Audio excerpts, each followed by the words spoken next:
नमस्कार, स्वागत है आप सभी दर्शकों का इस कार्यक्रम में। हमेशा की तरह आज एक बार फिर से हम एक बहुत ही रोचक विषय पर बातें करेंगे। जी हाँ, हम बात करेंगे आज इस कार्यक्रम में हमारे अखंड भारत के बारे में। हम सभी जानते हैं कि हमारे भारत देश की आत्मा है इसकी सांस्कृतिक विरासत, और विरासत में हमारे विविधता में संस्कृति, वो संस्कृति चाहे रहन सहन में हो, खान पान में हो, पर्व तीज त्योहार में हो या फिर दिखने में हो, और इन सभी विभिन्नताओं को एकता में पिरोता है जो वो है हमारी राष्ट्रीय भावना। और इन सभी को जो पूरा करता है वो है एक भारत श्रेष्ठ भारत। जी हाँ दर्शकों, आज इसी विषय पर एक भारत श्रेष्ठ भारत के विभिन्न पहलुओं पर हम बात करेंगे। इस रोचक और समसामयिक विषय पर बात करने के लिए आज हमारे साथ स्टूडियो में एक बेहद खास मेहमान उपस्थित हैं।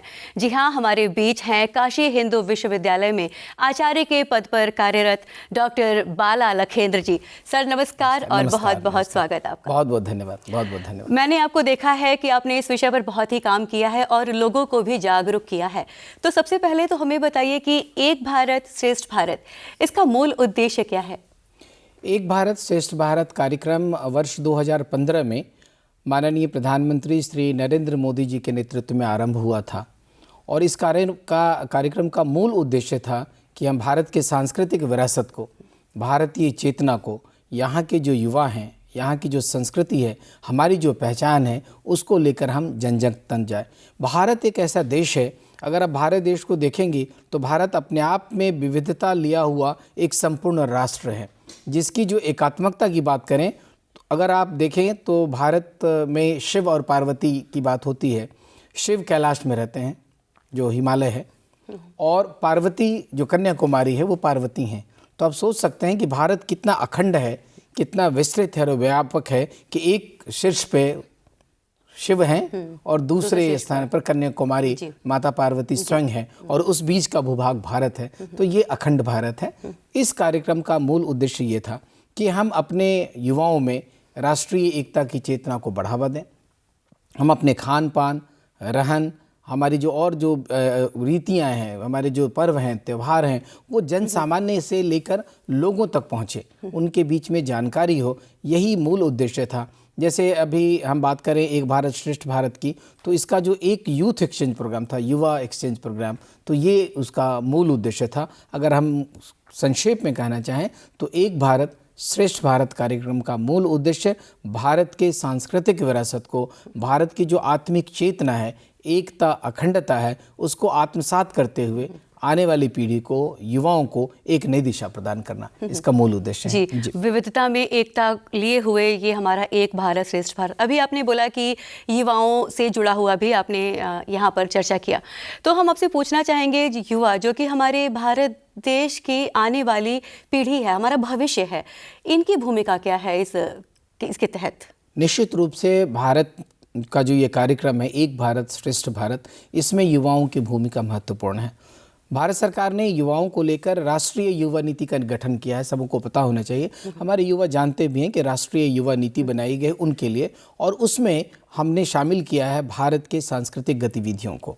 अगर हम एक भारत श्रेष्ठ भारत कार्यक्रम की बात करें तो भारत सरकार ने सबसे पहला काम ये किया कि हम एकात्मकता को लेकर उन्होंने पूरे राष्ट्र में राज्य का पेयर बनाया। जैसे अगर मैं अगर उत्तर प्रदेश की बात करूं, हाँ। और या मैं काशी हिंदू विश्वविद्यालय की बात करूं, तो काशी हिंदू विश्वविद्यालय को अरुणाचल के विश्वविद्यालय से जोड़ा गया, एक पेयर बनाया गया। पहले पेयर में, फिर दूसरे पेयर में काशी हिंदू विश्वविद्यालय को और उत्तर प्रदेश को राजस्थान से जोड़ा गया। ऐसे ही पूरे राष्ट्र को, उत्तर भारत के राष्ट्र को दक्षिण भारत से, पूरब के जो राष्ट्र हैं उनको पश्चिम वाले जो हमारे राज्य हैं उनसे जोड़कर एक कार्यक्रम बना। और इसका उद्देश्य था कि हम एक दूसरे के सांस्कृतिक विरासत को समझें। जैसे हम लोग ये कार्यक्रम कर रहे थे एक भारत श्रेष्ठ भारत का अरुणाचल प्रदेश के साथ, तो यहाँ के युवाओं को, उत्तर प्रदेश के युवाओं को वहाँ के रीति रिवाज के बारे में, उनके खान पान के बारे में, वो क्या खाते हैं, उनके पहनावे के बारे में बहुत सारी जानकारी प्राप्त हुई।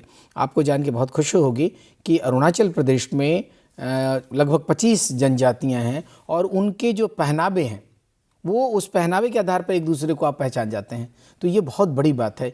और उत्तर प्रदेश के बच्चों को ये मौका मिला उनसे इंटरेक्ट करने का।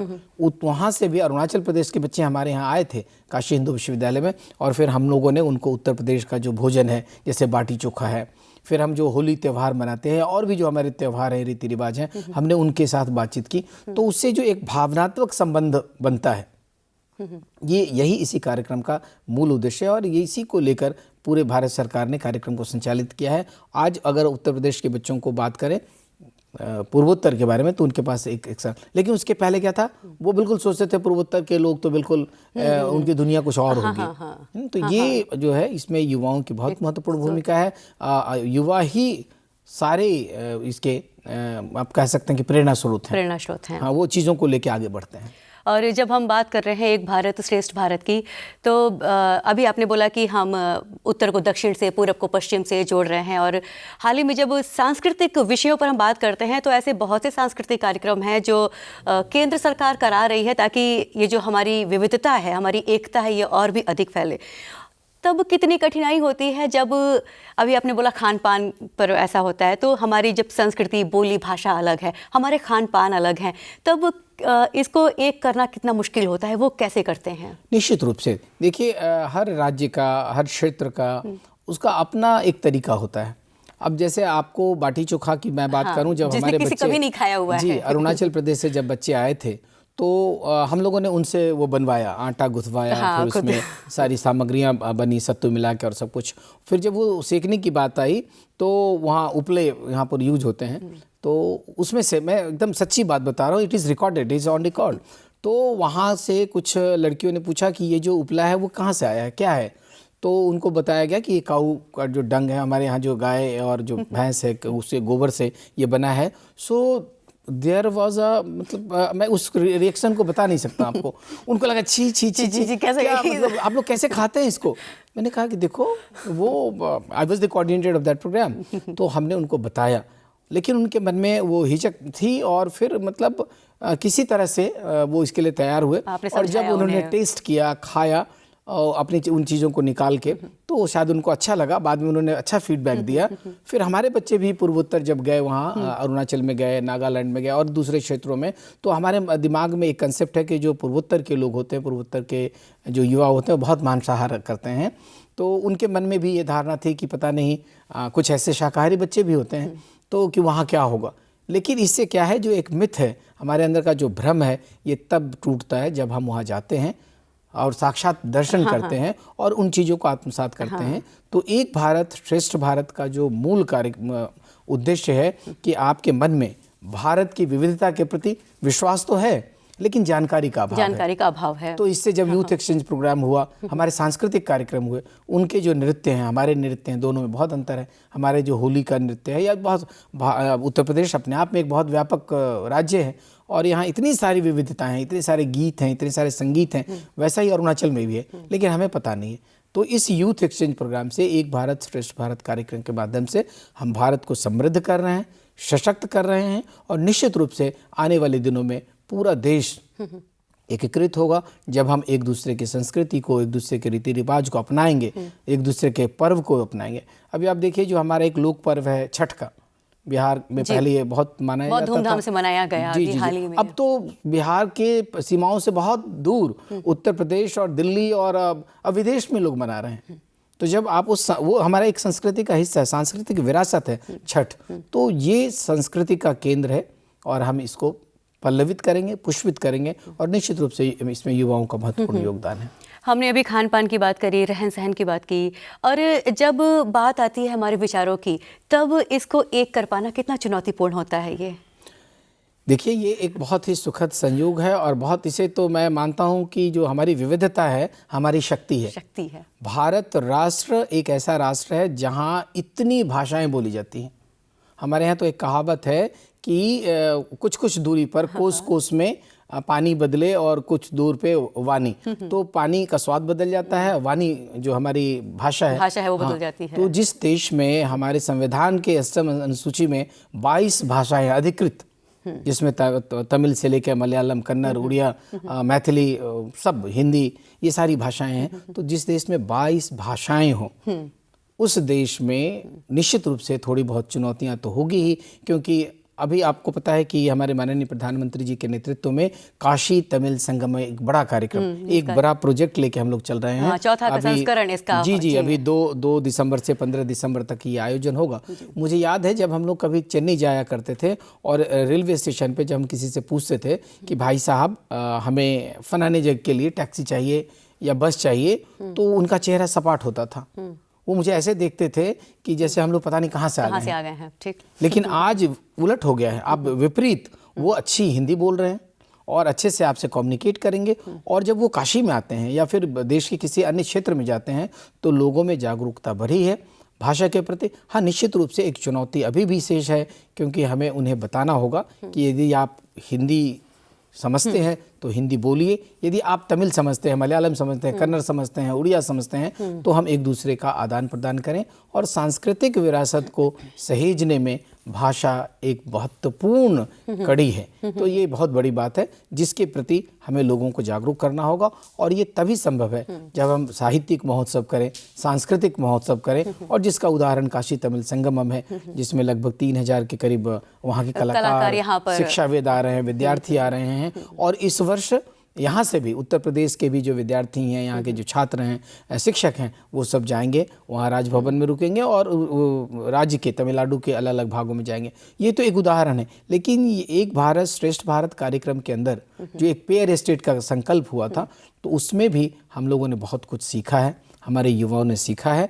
हाँ, निश्चित रूप से चुनौतियाँ हैं, क्योंकि देखिए भारत इतना विशाल देश है जहाँ उत्तर से दक्षिण 3000 किलोमीटर की दूरी है। बिल्कुल। कश्मीर का अगर कोई कन्याकुमारी जाएगा तो एक तो आप देखिए कि हमारे यहाँ सबसे जो बड़ी बात है कि हमारा जो ऋतुएं हैं, और अगर दक्षिण के बच्चे कभी अभी आएंगे, उत्तर प्रदेश में आएंगे ठंड के समय में, तो वो अपोजिट है बिल्कुल। लेकिन हम भाग्यशाली हैं, पूरे दुनिया भर में कोई ऐसा देश नहीं है जहाँ इतनी ऋतुएं हैं, इतना सुंदर परिदृश्य है, पहाड़ है, पर्वत है, नदियाँ हैं, नाले हैं, हमारे शिक्षण संस्थान हैं। तो ये हमारी विविधता, हमारी सांस्कृतिक एकता का प्रतीक है और हमें उस पर गर्व होना चाहिए। हाँ, ये अवश्य है कि युवाओं में हम जागरूकता पैदा करें, युवाओं में चेतना पैदा करें, उन्हें जोड़ें इस संस्कृति से।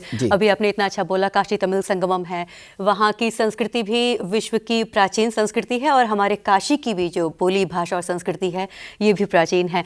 कार्यक्रम में समय हो चला है चलने का, और आप अपने दृष्टि से हमारे दर्शकों से क्या कहना चाहेंगे इस बारे में कि वो इस अभियान से जुड़ें और अपने आने वाली पीढ़ी को भी इससे जोड़ें?